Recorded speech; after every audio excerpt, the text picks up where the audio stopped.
Assalamualaikum warahmatullahi wabarakatuh. Saya pemberita Fonseca Kristina Isyira binti Muhammad Fuad ingin menunjukkan tentang video yang sedang dipaparkan, iaitu kisah-kisah kehidupan seorang pelajar yang sedang menyiapkan tugasan yang diberi oleh pensyarah. Mereka juga turut membincangkan tentang projek 5 juta yang terbengkalai sejak SEM 1 lagi. Selain itu, mereka turut pening memikirkan tentang video fotografi yang terbiar sejak minggu lepas lagi. Hai, sekarang ini saya nak terangkan pengenalan fotografi. Menurut Kamus Dewan edisi ketiga, fotografi ni dia membawa maksud seni, proses ataupun pekerjaan mengambil dan menghasilkan fotograf.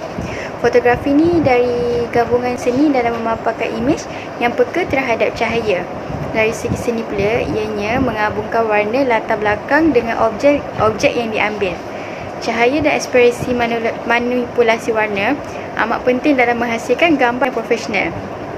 Proses ini dilaksanakan melalui peranti mekanik kimia yang dikenali sebagai kamera. Untuk menghasilkan fotografi yang mencapai tahap profesional, jurugambar perlulah mementingkan dari segi kepekaan cahaya, sudut serta latar belakang bagi mencapai objektif sesuatu penggambaran. Oleh itu, jurugambar perlulah mempunyai daya imajinasi yang tinggi untuk menghasilkan gambar yang menarik serta ciri-ciri fotografi. Hal ini kerana fotografi memberi inspirasi dengan cara yang Seterusnya saya akan menceritakan tentang sejarah fotografi. Pada tahun 1827,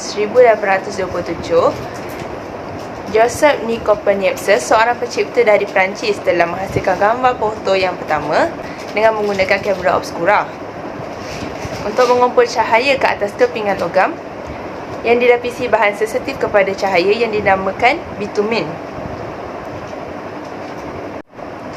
Sebelum niapsa, kamera obskura hanya digunakan untuk tujuan melihat dan melukis sahaja. Ia tidak digunakan untuk menggambar foto. Teknik ini menggunakan prototipe kepada fotografi moden.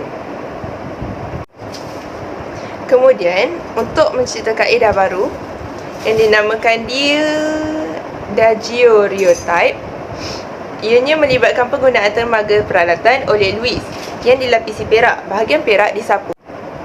Teknik heliograf atau cetakan matahari yang dihasilkan oleh Joseph Nicolas ini memerlukan pendedahan kepada cahaya selama 8 jam untuk imej terhasil, tetapi kemudiannya imej tersebut lapisan iodin menjadi lapisan yang sensitif kepada cahaya. Kemudian, selama kepingan ini diletakkan di dalam kamera obskura dan didedahkan kepada cahaya selama beberapa minit. Akhirnya, kepingan ini diletakkan ke dalam larutan argentum klorida. Proses ini menghasilkan imej yang tahan lebih lama. Seterusnya pengenalan terhadap jenis kamera. Kamera kita akan gunakan dua jenis, iaitu Oppo F9 dengan Oppo S7. Oppo F9 ni dia ada 3 kamera, 2 kamera belakang dengan 1 kamera depan. Belakang dia tu 16MP dengan bukaan f1.85, yang satu tu 2MP dengan bukaan f2.4. So dia tu untuk depth sensor lah. Dan kamera depan dia tu resolusi lebih besar. Bukaan dia 25MP dengan aperture f2.0. So kamera F9 ni dalam gelap pun dia boleh menghasilkan gambar yang terang. Kamera Oppo F9 ni dia menggunakan sensor Sony. Lepas tu dalam F9 ni kamera dia menu dia ada foto, video, timelapse, slow-mo, portrait, stiker, pano dan expert. Seterusnya pula Oppo S7.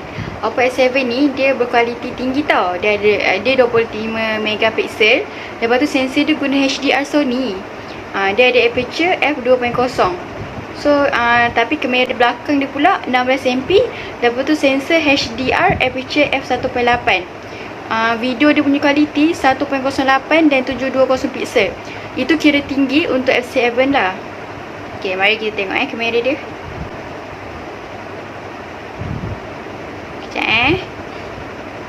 Teknik kamera dia. Boleh nampak tak? Jelas kan? Angle fotografi adalah sudut mengambil gambar dengan perhatian kepada kedudukan kamera semasa merakam sesuatu objek. Seorang jurugambar mesti memilih sudut yang betul kerana sudut tangkapan akan mempengaruhi imej yang terhasil. Contohnya, terdapat 5 teknik.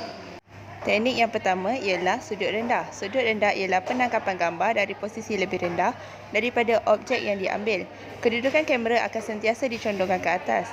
Kaki objek akan lebih besar daripada kepala objek. Sudut rendah akan menghasilkan objek yang kelihatan kuat, mewah atau mempunyai kesan dominan. Biasanya sudut rendah ini akan digunakan semasa ingin mengambil gambar bangunan seperti bangunan tinggi. Yang kedua pula, sudut tinggi. Sudut tinggi ialah teknik penggambaran di mana juru gambar lebih tinggi dari objek foto. Teknik ini akan menghasilkan objek kelihatan kecil. Kepala objek akan kelihatan lebih besar daripada kaki. Kedudukan kamera sudut tinggi akan sentiasa condong ke bawah. Yang ketiga ialah paras mata. Paras mata atau sudut pandangan biasa adalah sudut paling biasa yang digunakan oleh masyarakat kita untuk mengambil gambar. Kedudukan kamera pada sudut ini akan selari dengan objek. Imej yang dihasilkan dari sudut mata ini merupakan pandangan natural yang kita lihat setiap hari. Teknik ini biasa digunakan untuk mengambil gambar, dokumentasi atau aktiviti yang sedang dijalankan oleh seseorang. Yang keempat pula, pandangan mata burung. Dipanggil pandangan mata burung kerana teknik mengambil gambar dari sudut pandangan mata burung. Teknik ini biasa digunakan untuk mengambil gambar landscape atau pemandangan bandar. Foto yang terhasil akan menghasilkan kesan yang luas. Berbeza dengan sudut tinggi, pandangan mata burung ini tidak memfokuskan lensa kamera kepada objek. Biasanya digunakan drone untuk mengambil sudut ini. Yang kelima pula, pandangan mata katak. Pandangan mata katak meletakkan kamera pada paras mata katak atau hampir menyentuh tanah. Apabila menggunakan teknik ini, jurugambar mesti berada dalam posisi meniarap untuk merakam objek. Sudut ini digunakan jika objek foto berada tepat di atas tanah dan pantulan objek dari air. Okey, akhir sekali saya akan menerangkan cara edit gambar. Pertama sekali kita buka dulu aplikasi Lightroom. Dekat All Photos tu kita kena add gambar supaya kita boleh edit. Lepas tu kita pilih gambar yang mana kita nak edit lah. Dan kita tunggu dia loading dulu. Selepas tu kita boleh tengok belah bawah, belah kanan ada light tu kan. Okey, tekan situ untuk kita edit. Dan yang pertama sekali exposure. Exposure ni fungsi dia untuk menerangkan dan menggelapkan gambar. Kalau nilai dia bertambah, nanti gambar tu akan jadi terang lah. Kalau berkurang, nanti nilai dia gambar dia akan jadi gelap. Dan yang kedua pula contrast. Contrast ni dia berfungsi untuk tajamkan gambar. So nilai dia semakin bertambah, semakin hitam pada gambar tu. Boleh tengok kan? Kalau semakin terang nanti dia jadi lagi putih lah. Dan highlight ni dia untuk menambahkan atau mengurangkan cahaya pada gambar. Okey, lepas tu shadow ni dia berfungsi untuk mengurangkan bayang-bayang kalau bayang-bayang tu dia terlalu menguasai gambar. Okey, lepas tu white ni dia fungsi dia lebih kurang dengan highlight, tapi putih dia tu lebih main peranan. Dia lagi terangkan gambar tu lah, lagi tajam. Okey, last sekali black ni dia lebih kurang juga dengan shadow, tapi dia lagi terperinci. Boleh tengok dekat bahagian yang warna hitam, dia lagi gelap kan kalau kita tingkat kurangkan dia punya nilai dia tu. Okey, itu sahaja. Sekarang ni kita tengok Okey, yang ni gambar sebelum.